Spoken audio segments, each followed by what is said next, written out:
Allora, rieccoci insieme, Maria Pistarello. Allora, io direi proprio di partire tra l'altro con il supporto anche delle nostre slide.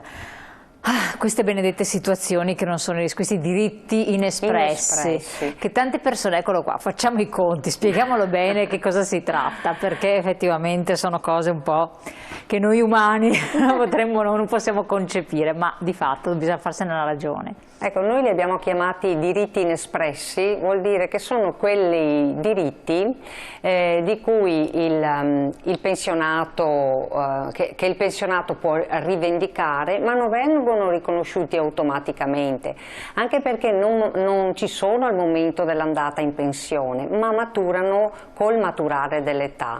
E quindi l'INPS attualmente non li riconosce in maniera automatica, ma per averli il pensionato deve fare domanda, per questo li chiamiamo diritti inespressi.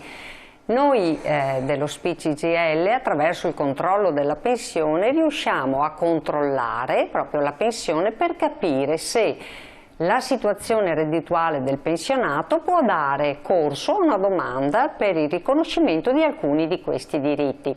Allora noi già da qualche anno per i nostri iscritti possiamo scaricare dal sito dell'INPS la busta paga del pensionato, che tecnicamente si chiama modello BSM. C'è proprio questo accordo con l'INPS, visto che dal 2012 l'INPS non manda a casa più niente ai pensionati, quindi non hanno notizia, a meno che non siano provvisti dello SPID, della possibilità di collegarsi direttamente col sito dell'INPS, non manda a casa assolutamente più niente, però noi glielo possiamo stampare.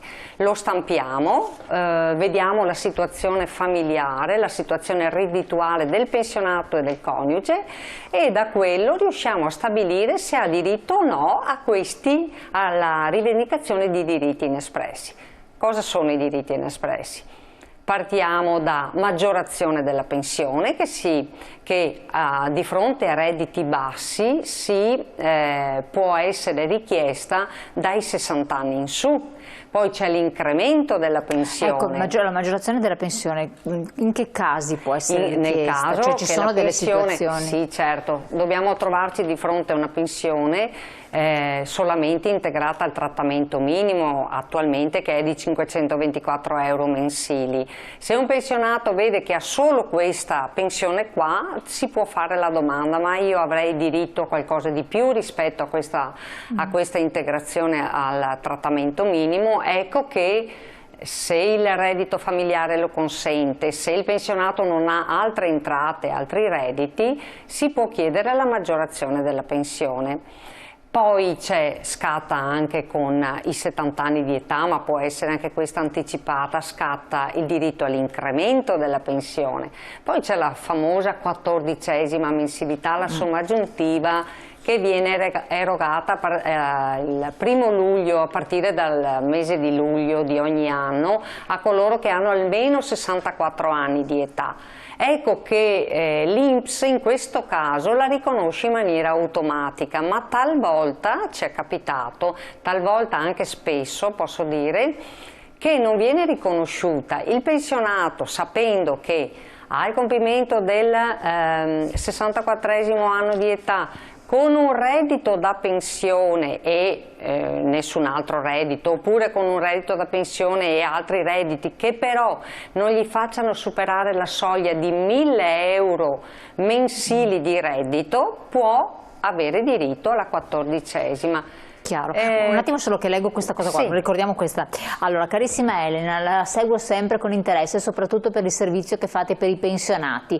Abbiamo controllato per puro caso la pensione di mia madre e ora è stata integrata di 55 euro mese, che comunque fanno comodo, scrive Gianluigi. Sì, a proposito di quello che dice questo nostro telespettatore, nella campagna di controllo di pensione che stiamo facendo in provincia di Vicenza, noi la prima cosa che facciamo, scarichiamo la busta paga al pensionato, controlliamo come dicevo prima, ma su 100 pensioni che controlliamo, quasi il 22%, il 21,7% va bene, quasi il 22%, hanno dei diritti da esigere, quindi danno luogo alla ricostituzione della pensione. Per cui questo nostro telespettatori, insomma, rientra tra quei casi che noi poi portiamo avanti. Tra l'altro quando c'è il diritto c'è il riconoscimento dell'aumento mensile della pensione e poi si possono recuperare gli arretrati fino a 5 anni indietro. Ah, ecco, quindi c'è possibilità retrattiva, fino a 5 anni non si prescrivono, insomma, però bisogna andare a farsela controllare, vedere un attimo. Bisogna controllarla. Però il 20%, più del 20% è tanto. Sì, è tanto, esatto. E questo ci dà molta soddisfazione. Vabbè, no, questo senza dubbio. Prima termino un attimo con l'esposizione di quelli che sono i diritti inespressi. Torniamo con le slide. Diceva, però percepisce una pensione inferiore a 1.000 euro lordi al mese. Sì, la 14ª mensilità. Esatto. Poi c'è l'assegno al nucleo familiare. Molte volte per i pensionati è più raro il caso di presenza di figli minori, per cui adesso scatta l'assegno unico. Non mi soffermo su questo, ma potrebbe anche esistere questa possibilità. Ma soprattutto tra marito e moglie ci può essere l'esistenza dell'assegno al nucleo familiare.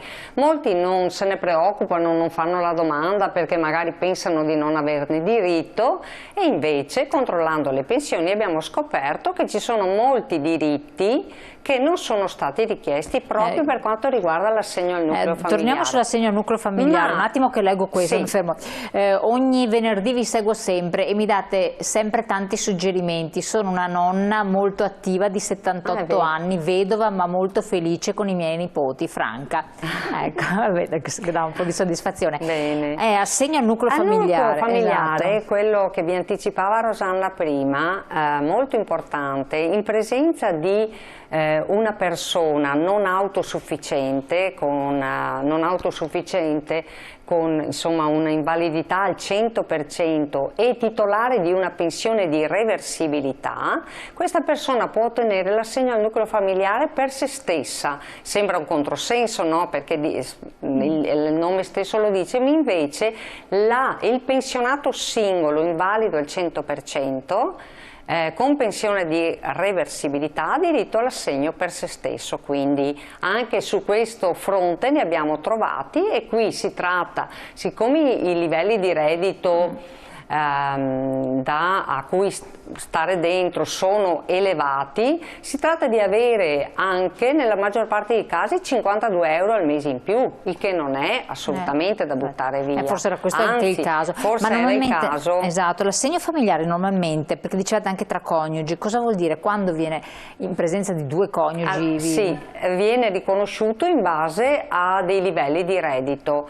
Allora, entrambi i redditi, sommando i redditi di entrambi i coniugi, non devono superare un certo livello e ci sono 5 scaglioni di reddito, per cui si parte da 50 euro per dire, 46 euro al mese di assegno al nucleo familiare e si decresce proprio con l'elevarsi del reddito. Poi a un certo punto non se ne ha più diritto. Il controllo ci permette di capire se, visti i redditi posseduti, si ha anche il diritto all'assegno al nucleo familiare.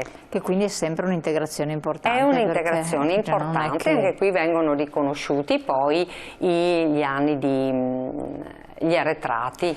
Si possono accumulare 14º assegno familiare ed integrazione? Certamente, non c'è nessuna preclusione. Quindi queste voci qua, quindi tante volte potrebbe essere che diventa una somma anche interessante tutto sommato. Certo. A parte che sono sempre cifre interessanti quando si parla di pensioni. Sì. Poi c'è un'ultima, qui non è ricompresa, c'è la possibilità anche di richiedere la pensione sociale, la pensione di cittadinanza, che è legata al provvedimento di pochi anni fa, insomma, che ha visto nascere il reddito di cittadinanza. La pensione di cittadinanza è proprio destinata a quei pensionati con la pensione al minimo, pur con le maggiorazioni sociali, ma che sono in situazioni economica molto svantaggiata.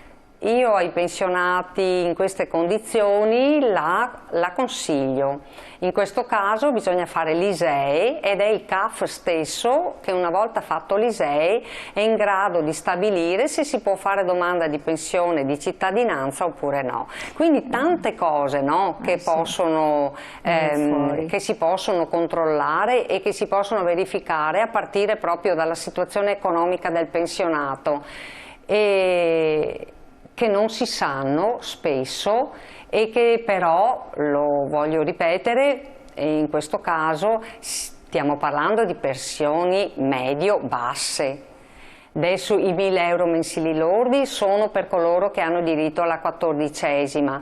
Possono essere anche più soldi per coloro che hanno diritto all'assegno al nucleo familiare, anche più di 1.000 euro mensili lordi, però se parliamo di maggiorazione sociale, parliamo di incremento, parliamo di pensione di cittadinanza, stiamo parlando di pensioni che sono integrate al minimo, che sono al minimo, oppure che sono al massimo fino ai 640 euro mensili lordi. Ecco, a noi pervengono diverse mail dove, dopo, per carità, noi li giriamo sempre, chiamate direttamente lo SPI, andate alle sedi, informatevi eccetera, comunque tanti che dicono: ma conviene andare in pensione con l'opzione donna, tutte quelle forme di prepensionamento, oppure no? In questi casi io consiglio sempre di passare attraverso il patronato dell'INCA, che è in grado di fare una proiezione su quello che sarà il reddito pensionistico, sia una proiezione per quanto riguarda magari la pensione richiesta con l'opzione donna, e a fare anche il confronto con la pensione se si dovessero aspettare gli anni previsti per avere la pensione di anzianità o di vecchiaia. Perché purtroppo a volte anche quei 50 euro in più al mese, quando poi si diventa anche molto anziani, visto che si raggiungono anche delle belle età, possono tornare utili. È quello il discorso che uno non si rende conto finché è ancora attivo, a 65, 67, 70 anni è dinamico, però poi quando ne ha 90 magari 50 euro fanno comodo. Certo, dagli studi che sono stati fatti, dalle ricerche, quello che si può dire è che opzione donna dal punto di vista economico è molto sconveniente, non conviene assolutamente. Infatti volevo chiedere questo, perché l'avete detto più volte. Su questo lo posso dire, vero Rosanna? Sì, si può dire tranquillamente. L'avete detto tante volte, ma il 30% di perdita, per cui è una scelta soggettiva. No, è bene saperlo, è bene saperlo che c'è una perdita, perché molti non ne hanno piena contezza di questa cosa. D'altra parte, se vai con 35 anni di anzianità, no, e con 62 anni, ti mancano degli anni. Certo, no, bisogna fare delle valutazioni, è giusto, non si può rischiare, perché dopo ci si pente. Lo stesso dicasi anche per altre quota 100, cos'è, 101, 102 adesso 102. Dopo ne parliamo 102. Un attimo, accenniamo, che anche là ci hanno chiesto. Pubblicità, pochi secondi, poi ritorniamo insieme.